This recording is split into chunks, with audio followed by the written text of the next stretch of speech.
don't give food to monks from other orders. It's a sin.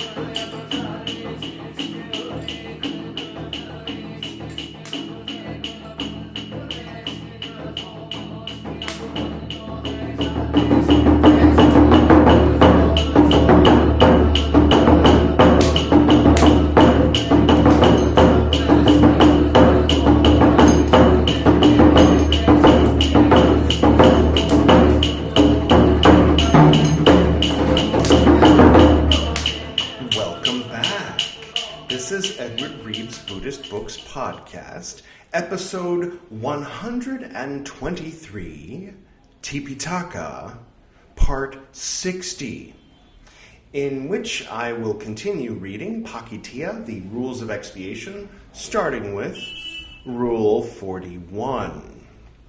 So for those who are new, who just happen to tune into this episode, this is a video podcast for those of you watching me, and an audio podcast for those of you listening on one of the podcasting apps, in which I recite some of the least interesting, most boring scriptures in all of Buddhism, which also happen to be the oldest.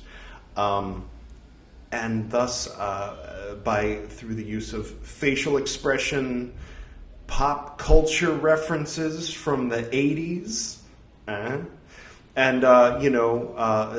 humor and sometimes going off on tangents and things like that. I try to make it a little more interesting. Also, we've got horns and construction sounds of New Delhi, India, which is where I am. Watch out, Joe Rogan. I'm coming for your number one spot. How is everybody doing this morning? By the way, if it's morning, it's always morning somewhere, right? Yes, that's true. If this is your first time seeing me, go ahead and click right there. That will take you to the Tipiṭaka playlist. Better to start with episode 1. Actually, those first few episodes are actually interesting. They kind of hook you. They kind of go, wow, this is really interesting. I think I'll keep reading, and hopefully that hook is enough to keep the momentum going through the things like last episode, we had the rule that you're not allowed to store food. Never mind why, it's just not allowed. And what have you. If you start with that first episode, there's a riveting tale of Lord Buddha speaking to a Brahmin and kind of owning him, if you will, to use a modern term that the kids are using, right?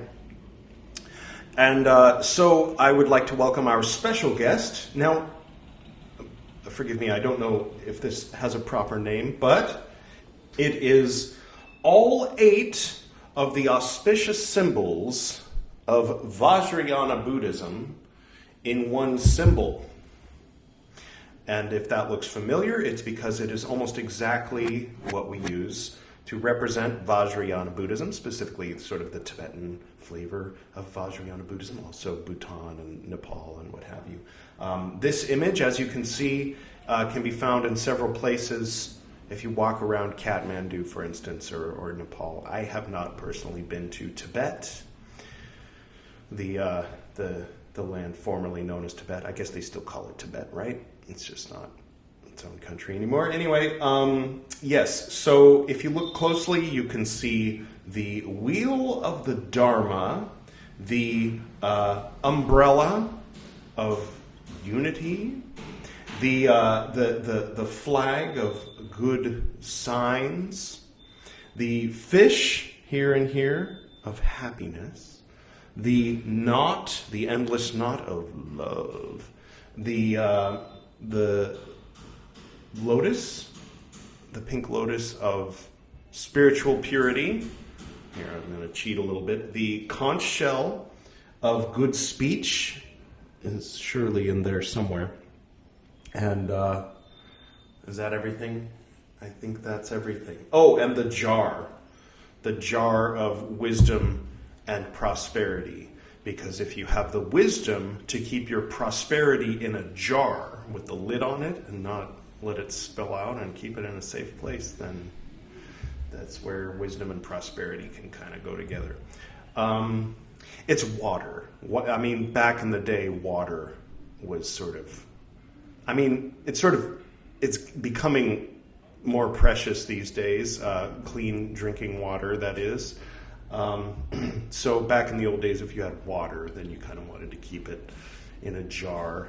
And it was wise to keep your water there. Make sure it's always full. If it starts to get down halfway, send someone down to the river. Special thanks to whoever's banging on a hammer across the alleyway here in Sant Nagar.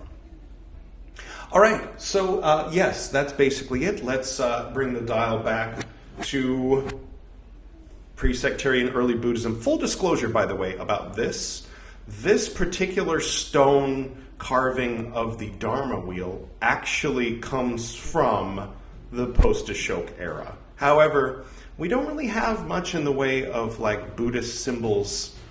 I didn't want to use Keanu Reeves, for that. So, it just seemed like simple enough and old school and stone and everything that even though it's technically from this period, I'm using it to represent pre-sectarian early Buddhism. So just full disclosure about that. And if you have any comments about what I got wrong, oversimplified, or if you have anything to elaborate on about the 8 auspicious symbols or the 8-in-1, do please feel free to write a comment below if you're on YouTube or archive.org, or if you're on the podcast, you can reach me in various ways. There's a Facebook attached. If you click through to the website that is connected to the series, you can find, if you scroll down to the bottom, there's an Instagram page, there's a Facebook page. You can go through and you can post a comment there. That'd be very cool. Be glad to hear from you. All right, so the challenge begins. How to make the rules for monks in pre-sectarian, the original Sangha. To me, this is interesting. It's sort of like reading the Silmarillion. You have to be a big Tolkien nerd to tolerate someone reading the entire Silmarillion on a podcast with construction sounds in the background. But it might help if they make funny faces every once in a while and little silly jokes. That's my philosophy anyway. All right, let's do this. Expiation. Pācittiya. 41, or XLI, as the Romans used to say. At one time, the Enlightened One, the Lord, was staying at Vasali in the great grove in the hall of the gabled pillars. Now, at that time there came to be abundant, solid food for the order. Then the Venerable Ananda told this matter to the Lord. He said, quote, "Well, Ananda, give the cakes to those who eat scraps of food," end quote, or let them eat cake, if you will. Different, whole different situation and context and millennium. Quote, "Very well, Lord," end quote, and the Venerable Ananda, having answered the Lord, having made those who eat scraps of food sit down one after the other, giving a cake to each, gave 2 cakes to a certain female wanderer. Who's going to play the role of a certain female wanderer?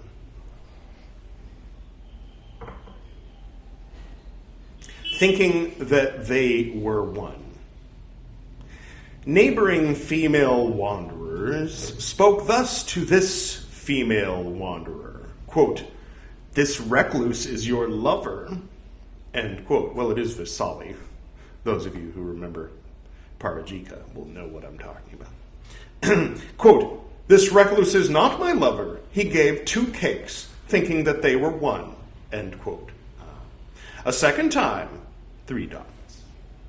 A third time did the Venerable Ananda, giving a cake to each one, give 2 cakes, thinking that they were one, to this female wanderer. Neighboring female wanderers spoke thus to the female wanderer, 3 dots, quote, "This recluse is not my lover. He gave 2 cakes, thinking that they were one," end quote, saying, quote, "The lover is not a lover," end quote. They quarreled. Then a certain naked ascetic, all right, who's going to be the naked ascetic? Who's naked? Yes. The naked ascetic, right? You remember him? No? All right, anyway. Then a certain naked ascetic went to a distribution of food. A certain monk, mixing cooked rice with a quantity of ghee, gave a large alms meal to that naked ascetic. Then the naked ascetic, taking that alms meal, went away. A certain naked ascetic said to that naked ascetic, quote, "Where, your reverence, was an alms meal obtained by you?" End quote. Quote, "It was obtained, your reverence, at a distribution of food, parentheses made, close parentheses, by a shaven householder of that recluse Gautama." Lord Buddha. You know that, right? Siddhartha Gautama. End quote. Lay followers heard this talk of those naked ascetics. Then these lay followers approached the Lord. Having greeted the Lord, they sat down at a respectful distance. As they were sitting down at a respectful distance, these lay followers spoke thus to the Lord, quote, "Lord, these adherents of other sects desire blame for the enlightened one. They desire blame for Dhamma. They desire blame for the order. It were well, Lord, that the masters did not give to the adherents of other sects with their parentheses own, close parentheses, hand, parentheses, close parentheses, end quote. So in the original Pali it was with their own hand, but Mrs. Horner, I'm not sure, decided that hands would be a better way for us English-speaking people to understand. I think it's silly. Then the Lord gladdened, delighted these lay followers with Dhamma talk. Then these lay followers, having been gladdened, delighted by the Lord with Dhamma talk, rising from parentheses their close parentheses seats, having greeted the Lord, departed, keeping their right side towards him. Then the Lord, on this occasion, having given reasoned talk, addressed the monks, saying, quote, "On account of this, monks, I will lay down a rule of training for monks founded on 10 reasons for the excellence of the order, for the comfort of the order." What are the other 8 reasons? Footnote. Anybody? No footnote. For establishing what is Dhamma indeed, for following the rules of restraint. So we got 4 of the 10 reasons, leaving 6 to the imagination. The footnote says Vin 321 Bud E 34F. I'm going to assume that that means in the future, when we get to the 3rd book, and we're almost done with the 2nd book. Perhaps on page 21 of the 3rd book, maybe we'll find out what the 10 reasons are. I think that, replacing text with 3 dots when it's something that we've read before is obnoxious. But replacing words with 3 dots that we haven't read yet is absolutely unforgivable. Sorry. She, like I said, passed away 19 years ago, so the translator, I wish you hadn't done this. Okay. And thus, monks, this rule of training should be set forth. Whatever monk should give with his own hand, solid food or soft food, to a naked ascetic, or to a wanderer, or to a female wanderer, there is an offense of expiation. End quote. Don't share your food with them Jainists. It's the rule. Whatever means 3 dots. Those who are new, every 4 or 5 episodes, I flash back to what whatever means. But you know what whatever means, right? Monk means 3 dots. Again. Naked ascetic means whoever being naked has reached, parentheses, the stage of, parentheses, a wanderer. I could see how that could have been confusing without that clarification by Mrs. Horner. Whoever being naked has reached a wanderer. Yeah, that's not what that means. Let's get into the saw, the sounds of the ambient city, like the clanging and banging of drums and the trumpets of an orchestra of monks designed to take us through various stages and to perfect, unsurpassed, bright nirvana. Oh, the saw has stopped. I wish it were still going. Don't you? Yes, it's all a matter of perspective. Wanderer means, setting aside monk and novice, whoever has reached, parentheses, the stage of, close parentheses, a wanderer. Female wanderer means setting aside nun and female probationer and female novice, whoever has reached, parentheses, the stage of, close parentheses, a female wanderer. So like a female monk who's not in Buddha's order, basically. Like a female recluse. All right. Solid food means setting aside the 5, parentheses, kinds of, close parentheses, meals, and water, and parentheses, open parentheses, and close parentheses, water. For cleansing the teeth, what remains is called solid food. Soft food means the 5, parentheses, kinds of, close parentheses, meals. Cooked rice, food made with flour, barley meal, fish, meat. Should give means, if he gives by means of the body, or by means of something attached to the body, or by means of something that may be cast, there is an offense of expiation. Do you hear that high-pitched sound? That's someone doing a puja. Someone in their own home doing ritual practices with incense and prayers and bells. It was a practice that was popularized as part of the movement that came to be known as Tantra. A widely practiced and taken for granted aspect of that movement, and yet not one of the things that come to mind when you say the word. Isn't that odd? All right, anyway. If you say the word here in India, people think of like the Agori. If you say the word in the West, people think of like bow, chicka, bow, bow aspect of spirituality, if you know what I mean by that. And then, of course, if you say the word in, like Tibet or Nepal or Bhutan, they have a proper understanding of its meaning. More so. Anyway, it's what, if you go to Japan and you ask about Shingon, they'll say, it's esoteric Buddhism. It's the esoteric Buddhism. It's not every other form of Buddhism is exoteric Buddhism. This is esoteric Buddhism. But if you ask someone in Tibet about Vajrayana and they speak English pretty well, then they might say it's Tantric Buddhism. Right? Are we all caught up? All right. Anyway, sorry. That's an example of going off on a tangent to try to make things a little more interesting. And just because I go off on tangents.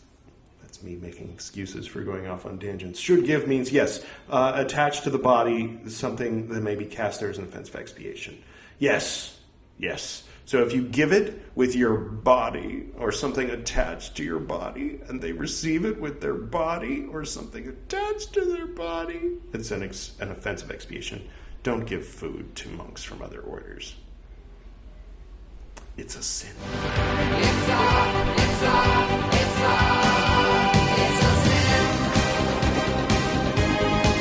It's a sin.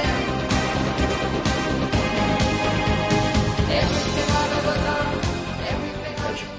If he thinks that he is an adherent of another sect, when he is an adherent of another sect, parentheses, and, close parentheses, gives with his, parentheses, own, close parentheses, hand, no S in parentheses, expecting us to understand with only one hand. Don't you use both hands to give food? Like a person? No. Solid food or soft food, there is an offense of expiation. There it is. Oh, the saw. If he is in doubt as to whether he is an adherent of another sect, 3 dots, it's expiation. If he thinks that he is not an adherent of another sect when he is an adherent of another sect, 3 dots of expiation. If he gives water for cleansing the teeth, there's an offense of wrongdoing. Not as bad. All right. If he thinks that he is an adherent of another sect when he is not an adherent of another sect, there's an offense of wrongdoing. Because you think you're doing something wrong, and even if you're not actually doing something wrong, the fact that you did it anyway, there's at least an offense of wrongdoing. That's how that works, it seems. If he thinks that he is an adherent of another sect when he is not yes. If he is in doubt as to whether he is not an adherent of another sect, there is an offense of wrongdoing. If he thinks that he is not an adherent of another sect when he is not an adherent of another sect, there's no offense. There is no offense if he gets someone to give, parentheses, but, close parentheses, does not, parentheses, himself, close parentheses, give. If he gives depositing, parentheses, it, close parentheses, near. If he gives ointment for the external, parentheses, use, close parentheses. If he is mad, if he is the first wrongdoer. Oh, so it's okay to put the food in a bowl and say, hey, you can have that food if you want it. Why? Because I say so. Not me, but the text. All right, let's read one more. One more. Expiation, Pācittiya, XLII, or 42. At one time, the Enlightened One, the Lord, was staying at Savatthi in the Jeta Grove in Anathapindika's monastery.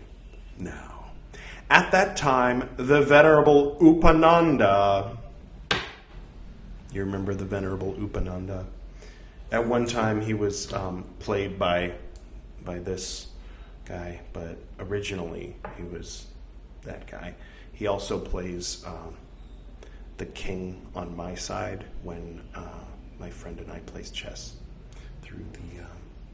Never mind. Anyway, okay. And now at that time, the Venerable Upananda, the son of the Sakyans, he loves robes a little too much. Not as much as Udayan's former wife that one time. But anyway, spoke thus to a monk who shared, parentheses, his, close parentheses, brother's cell. Ah, that guy. You remember that guy? He was the one who tore his robe off when he said he was going to go with Buddha instead of going with Upananda. Parentheses. Come, your reverence. We will enter the village for alms food. Closed parentheses. End quote. Yes. Without having had, parentheses, alms food, close parentheses, given to him, he dismissed him, saying, quote, go away, your reverence. Neither talking nor sitting down with you comes to be a comfort for me. Either talking or sitting down alone comes to be a comfort for me. End quote. Then that monk, when mealtime was near, was not able to walk for alms, and returning he did not achieve participation in the meal. I like that turn of phrase. To achieve participation in the meal. Wow. I'm going to be running late. I will unfortunately not be able to achieve participation in the meal. I'm going to use that next time that situation comes up. He became famished. Then that monk, I have to say, these monks become famished easily. I mean, maybe because they don't eat much, then, they only get to eat before noon. So, right, if you miss the meal, then that means you don't eat again until the next morning, and maybe it's just a small bowl full. So I could see how you can become famished. All right, I take it all back. I was going to say, for me, if I skip a meal, I don't become famished, but different situation, different time, different food. Cheers. Then that monk, having gone to the monastery, told this matter to the monks. Those who were modest monks, spread it about, saying, quote, how can the venerable Upananda, the son of the Sakyans, saying to a monk, quote within quotes, come, your reverence, we will go into the village for alms food, end quote within quotes, without having had, parentheses, alms food, close parentheses, given to him, dismiss him, end quote. I guess I kind of lost track of what was going on, but anyway. Quote, is it true, as is said, that you, Upananda, saying to a monk, quote within quotes, come, end quote within quotes, dismiss him? Oh, so Upananda was being weird. He said, hey, come with me. I don't want you to come with me. Stay here. And then that monk got starving because Upananda was being very grouchy. All right. He's a little odd, that one. It is not, foolish man, for pleasing those who are not yet, in parentheses, pleased, and thus, monks, this rule of training should be set forth. Whatever monk saying to a monk, quote within quotes, come, your reverence, we will go into a village or little town for alms food, end quote within quotes, either causing to be given or not causing to be given, parentheses, alms food, close parentheses, to him, should dismiss him, saying, quote within quotes, go away, your reverence, neither talking nor sitting down with you comes to be a comfort for me. Either talking or sitting down alone comes to be a comfort for me, end quote within quotes. If doing it for just this object, not for another, there is an offense of expiation, end quote. That's a very specific rule. It's like an Upananda rule, specifically. Whatever means, Monk means, Monk means another monk. Come, your reverence, to a village or little town means a village and a little town and a town, a village as well as a little town. I swear to God, that's what it says. All right. Causing to be given, parentheses, alms food, close parentheses, to him means causing kanji, or solid food, or soft food to be given. Can I have some kanji? What is kanji? Whatever it is, I'll eat it. Not causing to be given means not causing anything to be given. Should dismiss means if desiring to laugh, desiring to sport together with a woman, if desiring to sit down in private, if desiring to indulge in bad habits. He speaks thus, quote within quotes, go away, your reverence, neither talking, sitting down alone comes to be comfort for me, end quote within quotes, parentheses and close parentheses, dismisses him, there is an offense of wrongdoing. Dismissing him from sight or from hearing is an offense of wrongdoing. When he is dismissed, there is an offense of expiation. If doing it for just this object, not for another means, there comes to be no other object whatever, parentheses, for which, and parentheses, to dismiss him. If he thinks that he is ordained when he is ordained, and, in parentheses, dismisses him, there is an offense of expiation. If he is in doubt as to whether he is ordained, If he thinks that he is not ordained when he is ordained, and, in parentheses, dismisses him, there is an offense of expiation. If he finds fault with another, there is an offense of wrongdoing. If he dismisses one who is not ordained, there is an offense of wrongdoing. If he finds fault with another, there is an offense of wrongdoing. If he thinks that he is ordained when he is not ordained, there is an offense of wrongdoing. If he is in doubt as to whether he is not ordained, there is an offense of wrongdoing. If he thinks that he is not ordained when he is not ordained, there is an offense of wrongdoing. Okay, so you're not supposed to treat anyone this way. I mean, it's wrongdoing, but it's expiation if it's a monk. All right. There is no offense if he dismisses him, saying, quote within quotes, "Together we will not both keep going," end quote within quotes. If, seeing costly goods, he dismisses him, saying, quote within quotes, "It will produce a state of greed," end quote within quotes. If, seeing a woman, he dismisses him, saying, quote within quotes, "She will produce dissatisfaction," end quote within quotes.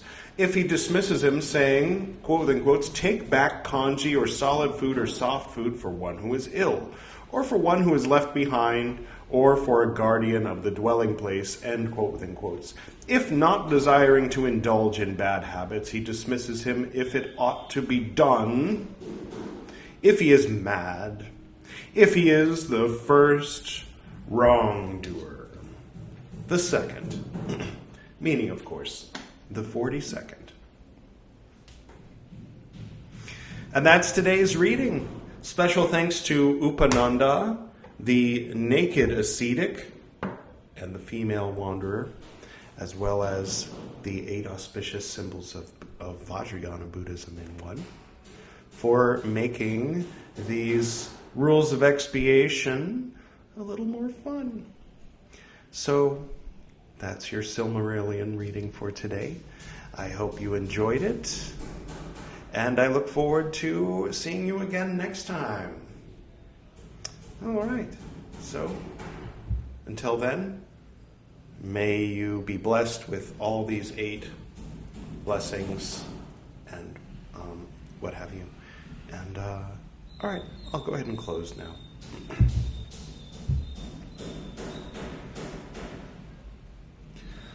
To the north and to the south, to the east and to the west, to the spirits of light among us, and to the spirits below, we send out our reverent love and compassion.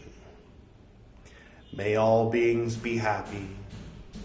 May all beings be serene. May all beings be in peace.